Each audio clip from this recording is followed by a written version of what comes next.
जय हिंद मित्रों। 1 जून को इलेक्शन का लास्ट फेस है और इलेक्शन का एग्जिट पोल भी 1 तारीख को आने वाला है। लेकिन अगर हम इलेक्शन के एग्जिट पोल का प्रिडिक्शन करते हैं तो इस बार भी बीजेपी सरकार बनाते हुए नज़र आ रही है, लेकिन कुछ सीट उनको कम मिल सकती है।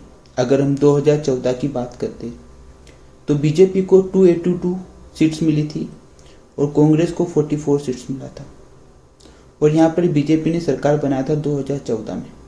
अगर 2019 की बात करते तो बीजेपी ने एक स्ट्रॉन्ग कमबैक किया था और 303 सीट जीती थी, और कांग्रेस ने भी थोड़ा कमबैक करते हुए 52 सीट्स विन करी थी, और यहाँ पर 353 सीट्स के साथ में बीजेपी ने अपनी सरकार बनाई थी। अगर हम 2024 की बात करते हैं तो थोड़ा सा नॉर्थ और वेस्टर्न मार्केट में बीजेपी का रुतबा थोड़ा कम होता हुआ नजर आ रहा है।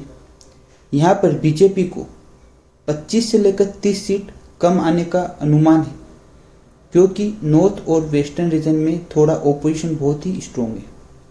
अगर हम अदर साइड ईस्टर्न और साउथ मार्केट की बात करते हैं तो यहाँ पर बीजेपी एक अच्छा कमबैक करने वाला है, क्योंकि यहाँ पर इनको 25 से 30 सीट एक्स्ट्रा आने वाला है। इसका मतलब ये है कि जो भी नॉर्थ और वेस्टर्न रीजन में बीजेपी को सीट कम हो रहा है उसका पूर्ति वहाँ पर ईस्ट और साउथ मार्केट से होगा।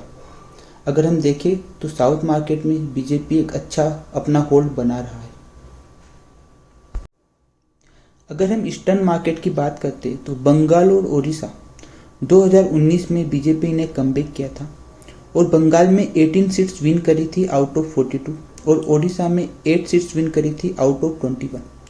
लेकिन अगर हम 2024 के प्रिडिक्शन की बात करते तो इसमें अमित शाह और प्रशांत किशोर, जो कि राजनीति के चाणक्य माने जाते हैं, तो उन्होंने भी एक प्रिडिक्ट किया है कि बंगाल में इस बार बीजेपी को 24 से लेकर 30 सीट मिलने का अनुमान है, और ओडिशा में 17 से लेकर 21 सीट मिलने का अनुमान है। तो जो भी बीजेपी को नॉर्थ मार्केट में लॉस हो रहा है उसका कमबैक वो ईस्टर्न मार्केट और साउथ मार्केट से करेगा। अगर साउथ मार्केट की बात करते तो साउथ में भी तेलंगाना, आंध्र प्रदेश में वो एक अच्छा कमबैक करने वाला है। अगर हम टोटल सीट्स काउंट करते तो बीजेपी को 2019 में 300 सीट्स मिली थी, जो कि 303 थी। इस बार भी अगर अनुमान किया जाता है तो बीजेपी को 300 से लेकर 310 सीट मिलने वाली है अलोन।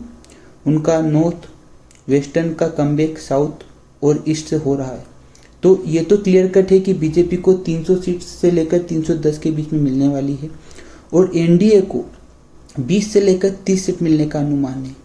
तो ओवरऑल बीजेपी अपनी सरकार फिर से बनाने वाली है। उनको 340 से लेकर 350 सीट मिलने वाली है, और अलोन बीजेपी को 300 से लेकर 310 सीट मिलने वाली है।